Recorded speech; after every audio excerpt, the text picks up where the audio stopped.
കുഞ്ഞുങ്ങൾക്ക് പലപ്പോഴും അവരുടെ ഫീലിങ്സ് വാക്കുകളിലൂടെ കമ്മ്യൂണിക്കേറ്റ് ചെയ്യാൻ അറിഞ്ഞുകൊള്ളണമെന്നില്ല. പക്ഷേ വരയ്ക്കുന്നതിലൂടെയോ എഴുതുന്നതിലൂടെയോ കുറച്ചുകൂടി ബെറ്ററായി എക്സ്പ്രസ് ചെയ്യാൻ സാധിക്കും.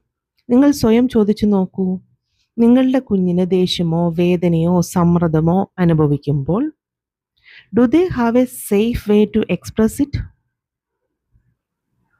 Am I validate their emotions?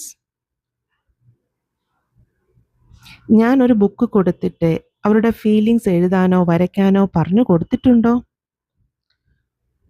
പലപ്പോഴും കുട്ടികൾ അവരുടെ ഫീലിങ്സിനെ ഉള്ളിൽ ഒളിപ്പിക്കും. ഫീലിങ്സ് ഉള്ളിൽ കെട്ടിക്കിടന്നാൽ പിന്നീടത് സ്ട്രെസ്സായും കോപമായും സാഡ്നെസ്സായും മാറും.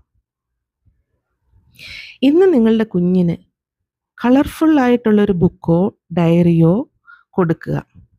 വളരെ സ്നേഹത്തോടെ അവരോട് പറയുക, നിനക്ക് സന്തോഷമോ ദുഃഖമോ കോപമോ എന്ത് ഫീലിങ്സ് വന്നാലും എല്ലാം ഇതിലെഴുതുകയോ വരയ്ക്കുകയോ ചെയ്യാം.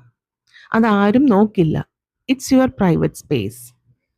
അവരുടെ ഒരു ദിവസത്തെ എമോഷൻസും ഫീലിങ്സും കുറിച്ചോ വരച്ചോ പ്രകടിപ്പിക്കാൻ അവസരം കൊടുക്കുക. അതെല്ലാ ദിവസവും പ്രാക്ടീസ് ചെയ്യാൻ അവരെ പ്രോത്സാഹിപ്പിക്കുക. എഴുതുമ്പോഴും വരയ്ക്കുമ്പോഴും കുട്ടികളുടെ മനസ്സിന് ശാന്തിയും ആശ്വാസവും ലഭിക്കും. Their mind feels lighter and more clear.